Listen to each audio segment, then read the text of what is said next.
सेवाराम और मोतीलाल दो घनिष्ठ मित्र थे। दोनों ही गली गली जाकर पीठ पर पोटली लादकर कपड़े बेचने का काम करते थे। सर्दियों के दिन थे, वह गांव गांव जाकर कपड़े बेच रहे थे।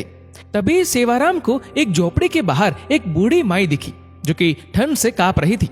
तो सेवाराम ने अपनी पोटली से एक कंबल निकालकर उस माई को दिया और कहा, माई तुम ठंड से कांप रही हो, ये कंबल ओढ़ लो। बूढ़ी माई कंबल लेकर बहुत खुश हुई और जल्दी जल्दी से उसने कंबल से अपने आप को ढक लिया और सेवाराम को खूब सारा आशीर्वाद दिया। तभी उसने सेवाराम को कहा, मेरे पास पैसे तो नहीं है, लेकिन रुको, मैं तुम्हें कुछ देती हूँ। वह अपनी झोपड़ी के अंदर गई और एक बहुत ही सुंदर छोटी सी ठाकुर जी की प्रतिमा ले आई। बूढ़ी माई सेवाराम से बोली कि मेरे पास देने के लिए पैसे तो नहीं है, लेकिन ये ठाकुर जी है, इसको तुम अपनी दुकान पर लगाकर खूब सेवा करना, देखना तुम्हारी कितनी तरक्की होती है, ये मेरा आशीर्वाद है। मोतीराम बुढ़िया के पास आकर बोला, अरे ओ माता जी, क्यों बहाने बना रही हो? अगर पैसे नहीं है तो कोई बात नहीं, लेकिन हमें झूठी तसल्ली मत दो। हमारे पास तो कोई दुकान नहीं है, हम इसको कहाँ लगाएंगे? इसको तुम अपने पास ही रखो। लेकिन सेवाराम, जो कि बहुत ही नेकदिल था और ठाकुर जी को मानने वाला था, वह बोला, नहीं नहीं माता जी, अगर आप इतने प्यार से कह रही है तो ये आप मुझे दे दो, पैसों की आप चिंता मत करो। सेवाराम ने जल्दी से अपने गले में पड़े हुए परने में ठाकुर जी को लपेट लिया और उनको लेकर चल पड़ा। बुढ़िया दूर तक उनको आशीर्वाद दे रही थी। हरि तुम्हारा ध्यान रखेंगे, ठाकुर जी तुम्हारा ध्यान रखेंगे। वह तब तक आशीर्वाद देती रही जब तक कि वह दोनों उसकी आंखों से ओझल ना हो गए। ठाकुर जी का ऐसा चमत्कार हुआ कि अब धीरे धीरे दोनों की कमाई ज्यादा होने लगी। अब उन्होंने एक साइकिल खरीद ली और साइकिल पर ठाकुर जी को आगे टोकरी में रखकर और पीछे पोटली रखकर गांव गांव जाकर कपड़े बेचने लगे। अब फिर उनको और ज्यादा कमाई होने लगी, तो उन्होंने एक दुकान किराए पर ले ली और वहां पर ठाकुर जी को बहुत ही सुंदर आसन पर विराजमान करके दुकान का मुहूर्त किया। धीरे धीरे दुकान इतनी चल पड़ी कि अब सेवाराम और मोतीलाल के पास शहर में बहुत ही बड़ी बड़ी कपड़े की दुकानें और कपड़े की मिलें हो गई। एक दिन मोतीलाल सेवाराम को कहने लगा कि देखो, आज हमारे पास सब कुछ है, ये हम दोनों की मेहनत का नतीजा है। लेकिन सेवाराम बोला, नहीं नहीं, हम दोनों की मेहनत के साथ साथ ये हमारे ठाकुर जी, हमारे हरि की कृपा है। मोतीलाल बात को अनसुनी करके वापस अपने काम में लग गया। एक दिन सेवाराम की सेहत थोड़ी ढीली थी, इसलिए वह दुकान पर थोड़ी देरी से आया। मोतीलाल बोला, अरे दोस्त, आज तुम देरी से आए हो, तुम्हारे बिना तो मेरा एक पल का गुजारा नहीं, तुम मेरा साथ कभी नहीं छोड़ना। सेवाराम हंसकर बोला, अरे मोतीलाल, चिंता क्यों करते हो, मैं नहीं आऊंगा तो हमारे ठाकुर जी तो है ना। ये कहकर सेवाराम अपने काम में लग गया। पहले दोनों का घर दुकान के पास ही होता था, लेकिन अब दोनों ने अपना घर दुकान से काफी दूर ले लिया। अब दोनों ही महल नुमा घर में रहने लगे। दोनों ने अपने बच्चों को खूब पढ़ाया लिखाया। सेवाराम के 2 लड़के थे, दोनों की शादी कर दी थी और मोतीलाल के एक लड़का और एक लड़की थी।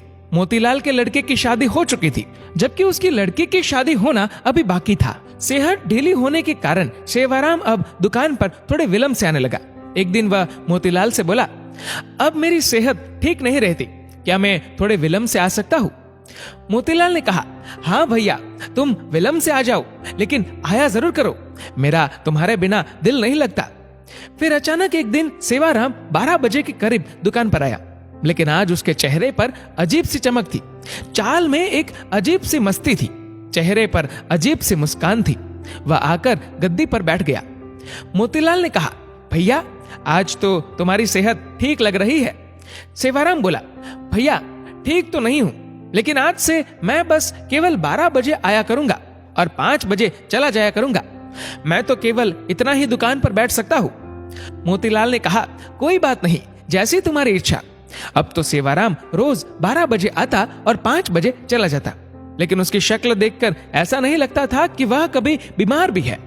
लेकिन मोतीलाल को अपने दोस्त पर पूरा विश्वास था कि वह झूठ नहीं बोल सकता और मेहनत करने से वह कभी पीछे नहीं हट सकता। एक दिन मोतीलाल की बेटी की शादी तय हुई, तो वह शादी का निमंत्रण देने के लिए सेवाराम के घर गया। घर जाकर उसको उसके बेटे, बहुए, सेवाराम की पत्नी सब नजर आ रहे थे, लेकिन सेवाराम नजर नहीं आ रहा था। उसने सेवाराम की पत्नी से कहा, भाभी जी, सेवाराम कहीं नजर नहीं आ रहा। उसकी पत्नी एकदम से हैरान होती हुई बोली, ये आप क्या कह रहे हैं? तभी वहां उसके बेटे भी आ गए और कहने लगे, काका जी आप कैसी बातें कर रहे हो? हमारे साथ कैसा मजाक कर रहे हो?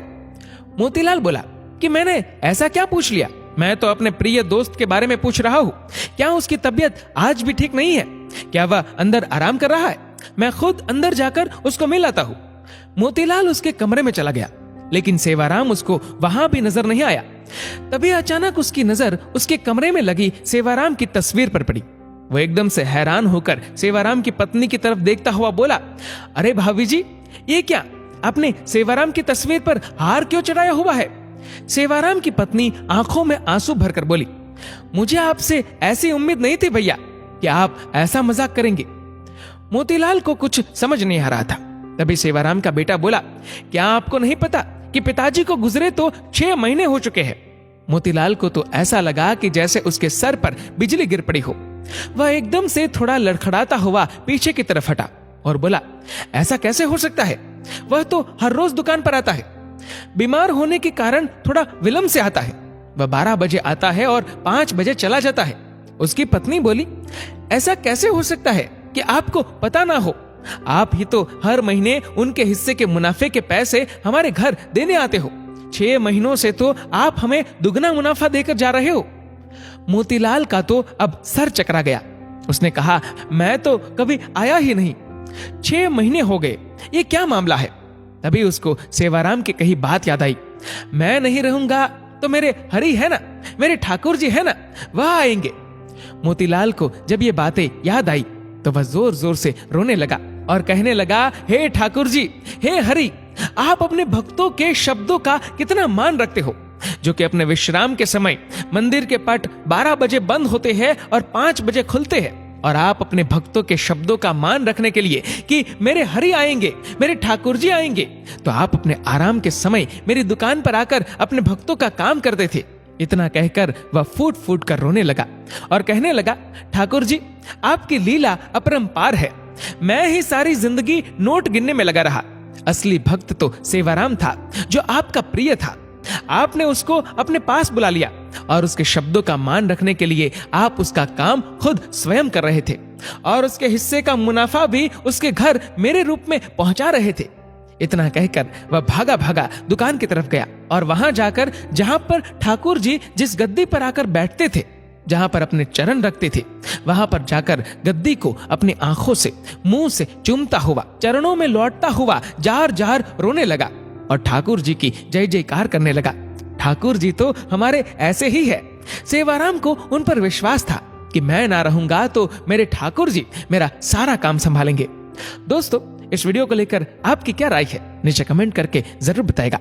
और अगर आपको वीडियो अच्छा लगा हो तो इस वीडियो को लाइक करेगा, शेयर करेगा ज्यादा से ज्यादा लोगों तक, और ऐसे ही और भी इंस्पिरेशनल वीडियोस के लिए सब्सक्राइब करें हमारे यूट्यूब चैनल को और फेसबुक पर फॉलो करें हमारे पेज को। धन्यवाद।